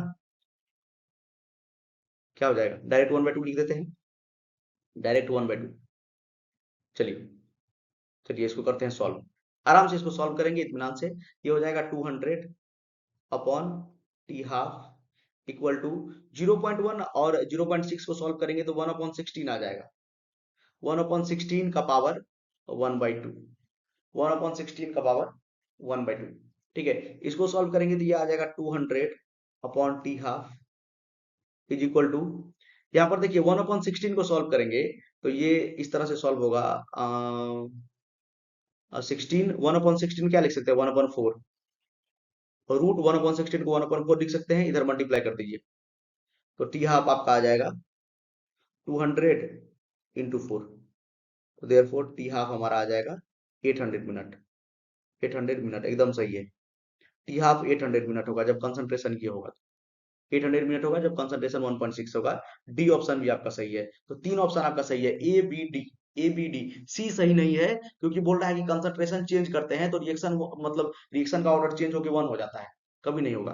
ठीक है, क्योंकि टी हाफ फर्स्ट ऑर्डर के लिए कंसंट्रेशन पे डिपेंड ही नहीं करता है। तो आंसर हो जाएगा एबीडी, थर्ड आंसर हो जाएगा एबीडी। आंसर हो जाएगा एबीडी। ये अच्छा क्वेश्चन था इसीलिए इतना ज्यादा टाइम लगा सॉल्व करने के लिए, चारों ऑप्शन को आपको सॉल्व करना था, चारों ऑप्शन को आपको सॉल्व करना था। चलिए नेक्स्ट क्वेश्चन पे, नेक्स्ट क्वेश्चन बेहद आसान क्वेश्चन है। नेक्स्ट क्वेश्चन हमारा बेहद आसान क्वेश्चन है, सॉल्व कीजिए। चलिए सॉल्व कीजिए इस क्वेश्चन को, आसान क्वेश्चन है। क्वेश्चन क्या बोल रहा है, क्वेश्चन बोल रहा है कि हमारे पास जो है एक रिएक्शन दिया हुआ है, A gaseous B gaseous give C gaseous plus D gaseous. If the volume of reaction mixture is suddenly reduce to 1/3, volume को 1/3 कर दिया है, इनिशियल वॉल्यूम। ठीक है, इनिशियल वॉल्यूम को 1/3 कर दिया है, 1/3 टाइम्स कर दिया है। तो the reaction rate will become x times the original reaction rate.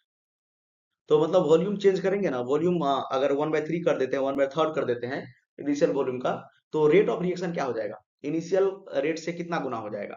सबसे पहले तो आप रिएक्शन लिख लीजिए क्या है, A gaseous plus B gaseous gives C gaseous plus D gaseous. ये हमारा रिएक्शन है, ये हमारा क्या है, रिएक्शन है, ये हमारा रिएक्शन है। अब क्या बोल रहा है, रिएक्शन का आपको पता है, सबसे पहले रेट लिखना। रेट बराबर क्या होता है, कि ए टू द पावर 1, क्योंकि इसका स्टोइचोमेट्रिक कोएफिशिएंट 1 है, इसका भी 1 है, और बी टू द पावर 1, ये हो गया रेट।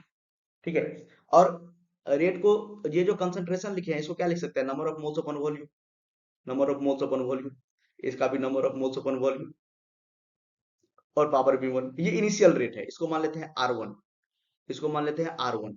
ठीक है, तो R2 जब करेंगे तो वॉल्यूम को चेंज कर दीजिए के, ये वॉल्यूम हो जाएगा n अपॉन 1/3 भी, वॉल्यूम को 1/3 कर दिया गया है यहाँ पर, ये भी n अपॉन 1/3 भी, दोनों का जो वॉल्यूम है वो क्या कर दिया गया है, 1/3 कर दिया गया है, 1/3 कर दिया गया है वॉल्यूम को।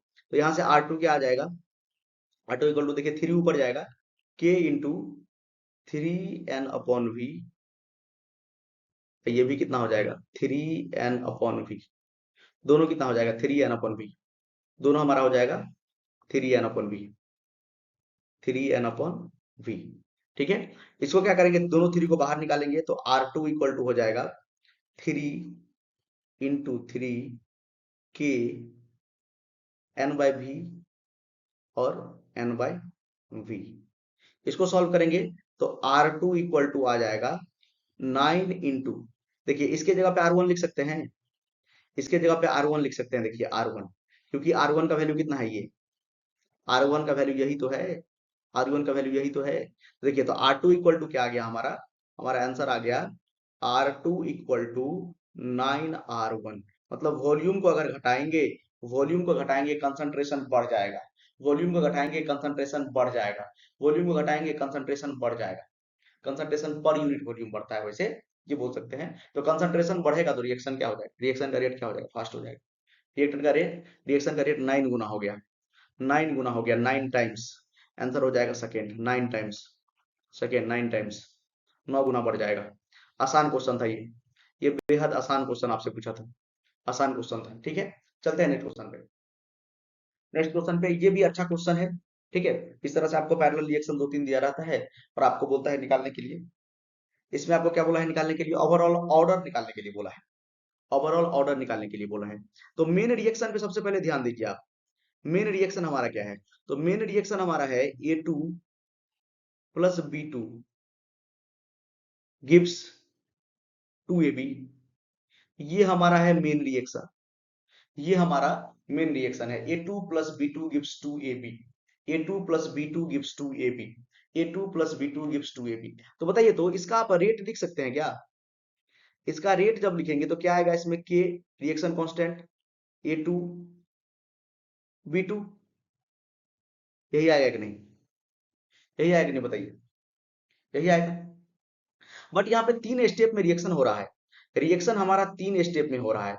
बट जो हमारा रेट देगा, जो हमारा रेट देगा, जो जिससे हम लोग ऑर्डर डिफाइन करेंगे, जो रेट डिटरमाइनिंग स्टेप होगा, आरडीएस, स्लो स्टेप को हम लोग बोलते हैं रेट डिटरमाइनिंग स्टेप। आरडीएस हमारा कौन होगा, जो स्लो स्टेप होगा। आरडीएस हमारा कौन सा होगा, जो स्लो स्टेप होगा, RDS, rate determining step. Rate determining step हमारा कौन सा होगा, ये वाला reaction, a plus b two, a plus b two gives a b plus b, a b plus b. इसके लिए अगर हम लोग रेट लिखेंगे, इसके लिए अगर हम लोग रेट लिखेंगे तो आ जाएगा के ए और बी टू, के ए और बी टू। अब देखिए यहां पर बताइए जो मेन रिएक्शन है हमारा, उसमें मेन रिएक्शन देखिए ये है हमारा मेन रिएक्शन। इसमें यही मेन रिएक्शन 3 स्टेप में हो रहा है, जिसमें बीच वाला ये जो है हमारा स्लो स्टेप है, ये रेट डिटरमाइनिंग स्टेप है। ठीक है, इसी से हम शुरू करेंगे। इसका रेट लिखे के ए और बी टू। इसमें आप देखिए कि ए टू टर्म है, रिएक्टेंट ए टू है, बी टू है। ये तो रिएक्टेंट नहीं है, ये तो इंटरमीडिएट है। ए रिएक्शन है क्या, ए रिएक्टेंट है क्या, नहीं है। आपको यहाँ पर कहीं पर ए दिख रहा है, आपको A2 दिख रहा है, B2 दिख रहा है, AB दिख रहा है। ठीक है, आपको दिख रहा है A2, आपको दिख रहा है B2, A2 B2 आपको दिख रहा है। यहाँ पर ए टर्म तो नहीं दिख रहा है कहीं पे आपको। तो ए हमारा इंटरमीडिएट है, ए हमारा इंटरमीडिएट है। और इस ए को रिप्लेस करना पड़ेगा A2 B2 से, इस ए को रिप्लेस करना पड़ेगा A2 B2 से। इसके लिए कोई आपको रिवर्सिबल रिएक्शन दिया होगा, जो कि देखिए फर्स्ट रिएक्शन दिया है, ये फर्स्ट वाला रिवर्सिबल रिएक्शन दिया है, A2 कन्वर्ट हो रहा है A प्लस ए में। ठीक है, इसका फॉरवर्ड रिएक्शन का रेट आपको दिया हुआ है K1, और ये इसका K इनवर्स दिया हुआ है बैकवर्ड रिएक्शन का। तो बताइए तो आपको पता है कि K जो हम लोग लिखते हैं इक्विलिब्रियम कांस्टेंट, KC या KP, वो क्या होता है, KF अपॉन KB। तो यहाँ पर KF क्या है, K1, और KB क्या है, K इनवर्स 1। इस तरह से इक्वल टू क्या हो जाएगा, प्रोडक्ट का कंसंट्रेशन, प्रोडक्ट का कंसंट्रेशन, दो प्रोडक्ट है तो ए हो जाएगा, ए स्क्वायर हो जाएगा, और रिएक्टेंट का कंसंट्रेशन। अरे कुछ नहीं कर रहे हैं यहाँ पर हम, देखिए रिवर्सिबल रिएक्शन है ना, तो रेट कांस्टेंट का वैल्यू लिख रहे हैं। क्या होता है forward, rate constant of forward reaction और rate constant of backward reaction, उसी को केसी बोलते हैं, केसी बोलते हैं। उसी को यहाँ पर देखिए K1 और K इनवर्स 1 लिखा है, उसको इस तरह से लिख दिए। और यहाँ से देखिए तो ए का वैल्यू निकाल लेंगे, इसको ऐसे भी लिख सकते हैं, ए का स्क्वायर, ए है तो ए का स्क्वायर अपॉन A2, ए स्क्वायर अपॉन A2। तो यहां से देखिए तो अगर वैल्यू निकालेंगे, यहां से वैल्यू निकालेंगे तो क्या आ जाएगा, ए का वैल्यू। उसके लिए स्पेस चाहिए थोड़ा सा, देखिए यहाँ पर डायरेक्ट मैं पुट कर रहा हूँ के इंटू ए का वैल्यू क्या आ जाएगा, देखिए तो A2 को यहाँ पर मल्टीप्लाई कर देंगे इससे। यहाँ पर थोड़ा सा मैं मिटा के लिख दूं, देखिए यहाँ पे इसको मैं मिटा के लिख देता हूँ, देखिए ऊपर में ये मिटा देता हूँ मैं। थोड़ा सा आप स्क्रीनशॉट ले लीजिएगा अगर आपको समझने में कोई दिक्कत होगा तो। ठीक है, चलिए ऊपर में मैं लिख देता हूँ, देखिए तो इसको सॉल्व करेंगे तो ये क्या हो जाएगा, K1 into K inverse into देखिए ये A2 को इधर मल्टीप्लाई कर देते हैं, क्रॉस मल्टीप्लाई, इधर क्रॉस मल्टीप्लाई करेंगे तो ये कितना आ जाएगा A2, और सब में आ जाएगा रूट, सब में रूट आ जाएगा क्योंकि ए स्क्वायर है ना यहाँ पे, तो ए का वैल्यू यहाँ से आपको मिल गया। देखिए ए का वैल्यू आपको मिल गया। आपको ए का वैल्यू निकालना था, आपको ए का वैल्यू निकालना था in terms of A2 B2, क्योंकि मेन रिएक्शन जो है उसमें टर्म हमारा है A2 B2, ना कि AB। ए बी हमारा रिएक्शन इंटरमीडिएट है, A2 B2 हमारा रिएक्टेंट है, तो इसीलिए A2 के टर्म्स में देखिए आ गया। अब ए का वैल्यू आ गया, पुट कर दीजिए यहाँ पे, पुट कर दीजिए, तो ये क्या हो जाएगा K इंटू, ए का वैल्यू कितना है √K1 upon K inverse into, और A2 का पावर कितना है 1/2 है, तो 1/2 लिख दीजिए। अरे रूट से हम बाहर निकालिए A2 को और 1/2 पावर लिख दीजिए, और B2 है हमारा, B2 तो पहले से है। अब देखिए ये जो आपको रेट दिख रहा है, ये है real rate, rate of reaction इस तरह से लिखा जाएगा A2 और B2, और देखिए A2 B2 यहाँ पर भी है, मेन रिएक्शन जो है उसमें A2 भी है और B2 भी है। अब रेट निकाल लीजिए क्या होगा, तो रेट हमारा हो जाएगा, रेट हो जाएगा, ऑर्डर हो जाएगा, ऑर्डर निकालना है ना। देखिए इसका पावर कितना है, ऑर्डर अगर आपको निकालना है तो दोनों का पावर को ऐड कर दीजिए। A2 का ऑर्डर, मतलब ऑर्डर है A2 के रेस्पेक्ट में 1/2 और B2 के रेस्पेक्ट में है 1, तो ये हो जाएगा 3/2, मतलब 1.5। ऑर्डर हमारा निकल कितना आ जाएगा 1.5, ऑर्डर निकल के आ जाएगा 1.5। आंसर क्या हो जाएगा, आंसर क्या हो जाएगा फर्स्ट।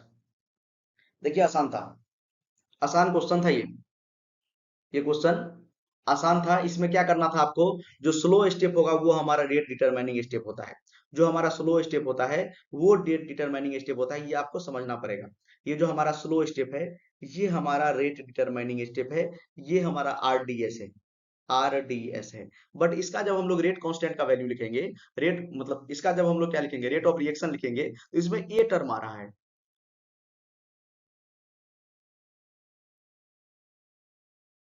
ये तो नेक्स्ट क्वेश्चन हमारा है, नेक्स्ट क्वेश्चन पढ़ते हैं क्या है। नेक्स्ट क्वेश्चन हमारा है कि for bacterial growth in a cell culture, growth law is very similar to law of radioactive decay, which of the following graph is most suitable for the represent bacterial colony growth। अच्छा bacterial growth का बोल रहा है कि radio active जो decay होता है तो उससे क्या कर दिया गया है, रिलेट कर दिया गया है। ठीक है, तो इसमें देखिए, तो आपको सिंपल सा एक एक्सप्रेशन ध्यान रखना होता है। यहाँ पर जो एन नॉट दिया गया है ना, ये जो है इनिशियल, जो क्या बोलते हैं उसको, इनिशियल नंबर ऑफ बैक्टीरिया है ये इनिशियल नंबर ऑफ बैक्टीरिया है। इनिशियल जैसे R0 रहता है, C0 रहता है, इनिशियल कंसंट्रेशन, इसको इनिशियल कंसंट्रेशन के रूप में ले सकते हैं, initial number of bacteria.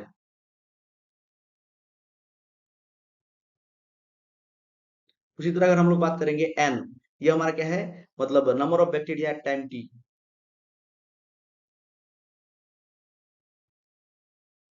At time T, जैसे कंसंट्रेशन एट टाइम T रहता है ना, वही टाइम T। तो इसका जो एक्सप्रेशन होता है N is equal to, N is equal to N0 e to the power KT, N is equal to N0 e to the power KT, बस यही आपको ध्यान रखना था। इसी से आपका ये ग्राफ बन जाएगा। बताइए कौन सा ग्राफ सही होगा, कौन सा ग्राफ सही हो जाएगा। तो ये n अपॉन एन नॉट करेंगे, इज इक्वल टू हो जाएगा e to the power k t, e to the power k t. देखिए n अपॉन एन नॉट और t के बीच में ग्राफ है, देखिए एक्सपोनेंशियल ग्राफ होगा with positive slope, exponential graph होगा, पॉजिटिव स्लोप होगा। तो ध्यान से देखिए, ये देखिए निगेटिव है, नहीं होगा, ये स्ट्रेट लाइन है, नहीं होगा। और ये देखिए फोर्थ वाला ऑप्शन देखिए, n अपॉन एन नॉट, ये देखिए पॉजिटिव स्लोप, ये देखिए ऐसे करके ये निगेटिव हो रहा है, ये हमारा आंसर हो जाएगा, ये फोर्थ वाला हमारा आंसर हो जाएगा, फोर्थ वाला आंसर हो जाएगा। और ये वाला एक्सप्रेशन आपको रेडियो एक्टिव डीके में भी पढ़ाया गया होगा, रेडियो एक्टिव डीके। और रेडियो एक्टिव डीके को जो है बैक्टीरियल ग्रोथ से क्या किया है, कंपेयर कर दिया गया है। ठीक है, मतलब बैक्टीरियल ग्रोथ को रेडियो एक्टिव डीके से कंपेयर कर दिया गया है। ये वाला एक्सप्रेशन का आपको रेडियो एक्टिव डीके में भी इसका ग्राफ मिलता होगा। ठीक है, ई to power k T positive slope होगा इस तरह से। चलिए नेक्स्ट क्वेश्चन पे, नेक्स्ट क्वेश्चन पे चलते हैं। और आई होप ये आपका शायद लास्ट क्वेश्चन है, ये आपका लास्ट क्वेश्चन है, और अच्छा क्वेश्चन है। ठीक है, क्वेश्चन क्या बोल रहा है, क्वेश्चन बोल रहा है कोई एक ड्रग एक्स है बिकॉम इनफेक्टिव, इनफेक्टिव का मतलब ड्रग काम करना छोड़ देगा, मतलब एक्सपायर हो जाएगा, टेन हुआ इसका मतलब। अ drugs acts become ineffective after 50% decomposition. 50% जब डिकम्पोज हो जाएगा, 50% जब ड्रग, ये जो ड्रग्स है वो डिकम्पोज हो जाएगा, कोई ड्रग्स है कोई दवाई है, वो अगर 50% जब डिकम्पोज हो जाएगा तो वो इनएक्टिव हो जाएगा, वो काम करना छोड़ देगा। क्या बोल रहा है, the original concentration of drug is 16, मतलब ए नॉट का वैल्यू दिया हुआ है, initial concentration 16, 16 milligram per m L, 16 milligram per m L. दूसरा बोल रहा है आपका which becomes 4 milligram per m L in 12 month, 12 महीना में, 12 मंथ टाइम दिया हुआ है, 12 महीना में 12 मंथ में जो है इसका कंसंट्रेशन हो जाता है, concentration at time t a t is equal to 4 milligram per m l. तो बोल रहा है कि the expiry time of drug in month is. अच्छा बताइए, तो एक्सपायरी टाइम इसका क्या होगा? अरे टी हाफ ही तो इसका एक्सपायरी टाइम होगा। बोल रहा है कि जब हाफ कंसंट्रेशन इसका हो जाएगा, 50% जब डिकम्पोज हो जाएगा, 50% रिएक्टेंट जब प्रोडक्ट में कन्वर्ट हो जाता है, टी हाफ, तो जो हम इसका टी हाफ निकालेंगे, और ये फर्स्ट ऑर्डर काइनेटिक्स को फॉलो कर रहा है, देखिए लिखा है यहाँ पे, decomposition of drug follow the first order kinetics. इसका फॉर्मूला क्या होता है, ln2/k। टी हाफ का वैल्यू जो निकालेंगे वही हमारा क्या हो जाएगा, एक्सपायरी डेट। क्योंकि 50% जब डिकम्पोज हो जाएगा, 50% जब रिएक्टेंट प्रोडक्ट में कन्वर्ट हो जाता है, उसी टाइम को हम लोग क्या बोलते हैं, टी हाफ। उसी टाइम को हम लोग क्या बोलते हैं, टी हाफ। तो अगर हमको क्या निकल जाएगा, के का वैल्यू जब हम लोग निकाल लेंगे तो टी हाफ निकाल लेंगे, टी हाफ हो जाएगा, वही टी हाफ हमारा क्या होगा, एक्सपायरी डेट होगा, वही टी हाफ हमारा एक्सपायरी डेट होगा। तो सारा का सारा अभी हमको काम करना पड़ेगा किसके लिए, टी हाफ के लिए। तो आपको पता है फर्स्ट ऑर्डर रिएक्शन के लिए, फर्स्ट ऑर्डर रिएक्शन के लिए आपका जो फॉर्मूला होता है, फर्स्ट ऑर्डर रिएक्शन के लिए जो फॉर्मूला होता है, k is equal to 2.303 upon t log base 10, log base 10 वाला है ये, ठीक है, इसीलिए 2.303 से मल्टीप्लाई किए हैं। वैल्यू हो जाता है A naught initial concentration upon A T concentration at time T, ठीक है। तो के इज इक्वल टू हो जाएगा 2.303, और यहाँ पर टाइम को मंथ में ही रखते हैं, ठीक है, कोई दिक्कत नहीं होगा, मंथ में आंसर आएगा। टाइम को मंथ में रखेंगे तो ये 12 महीना है, इंटू लॉग बेस 10, और यहाँ पर भी कंसंट्रेशन जो आपका लिखा हुआ है यहाँ पे मिलीग्राम पर एमएल, यहाँ पर भी मिलीग्राम पर एमएल, उससे कोई दिक्कत नहीं होगा, दोनों ऊपर नीचे कट जाएगा। तो इनिशियल कंसंट्रेशन 16, फाइनल कंसंट्रेशन 4, तो ये कितना आ जाएगा, 4 हो जाएगा। सॉल्व करेंगे इसको तो ये आ जाएगा 2.303 अपॉन 12 इंटू लॉग बेस 10, और 16 में 4 कितना होता है, 4, 16 में 4 कितना होता है, 4, और लॉग 4 का वैल्यू आपको पता होगा, k is equal to 2.303 upon 12 into log base 10, 4 का वैल्यू 0.6 कुछ होता है, 0.602, 0.602, 0.602, यहाँ से k का वैल्यू आप लोग सॉल्व कीजिएगा। तो मैं आपको बता देता हूँ, मैंने सॉल्व किया है, यहाँ से आपका k का वैल्यू आ जाएगा 0.1155, 1155, ये आपका k का वैल्यू आ जाएगा, ये आपका k का वैल्यू आ जाएगा। तुरंत टी हाफ निकाल लेंगे यहाँ से, तुरंत टी हाफ निकाल लेंगे। टी हाफ निकालने के लिए कुछ नहीं आपको करना है, t half is equal to 0.693 upon k का वैल्यू पुट कर देंगे तो 0.693 अपॉन के का वैल्यू 0.1155। इसको सॉल्व करेंगे तो आपको टी हाफ क्लियर मिल जाएगा, इसको आप डिवाइड करेंगे तो क्लियर आपका जो टी हाफ मिल जाएगा वो आपका 6 मंथ मिल जाएगा, ये आपका 6 मंथ मिल जाएगा, ठीक है, ये आपका 6 मंथ मिल जाएगा। और देख भी सकते हैं कि यहाँ पर क्या बोल रहा है कि इसका कंसंट्रेशन 4 मिलीग्राम पर एमएल हो जाएगा, 16 से 4 हो जाएगा 12 महीना में, तो 8 कब होगा, कम लगेगा ना समय, 6 महीना लगेगा, 6 महीना लगेगा, सही है एकदम, ठीक है। तो आंसर कितना हो जाएगा हमारा, आंसर हमारा हो जाएगा फोर्थ ऑप्शन, आंसर हमारा हो जाएगा फोर्थ ऑप्शन, 6 मंथ। बहुत ही आसान क्वेश्चन था, बहुत ही इजी क्वेश्चन था, ठीक है। इसमें क्या बोला है कि 50% जो है, 50% रिएक्टेंट जो है हमारा जब प्रोडक्ट में कन्वर्ट हो जाएगा, 50% जब ड्रग जो है डिकम्पोज कर जाएगा, तब जाके वो इनएक्टिव होगा। तो 50% मतलब टी हाफ आपको निकालना है, टी हाफ निकालना है। तो टी हाफ निकालने के लिए आपको के चाहिए, के का एक्सप्रेशन होता है 2.303 t log base 10 a naught upon A t, मतलब कंसंट्रेशन, इनिशियल कंसंट्रेशन और upon concentration at time T, ठीक है। चलिए आंसर हमारा हो गया 6 मंथ, और ये सारा क्वेश्चन हम लोग कंप्लीट कर लिए हैं, ठीक है।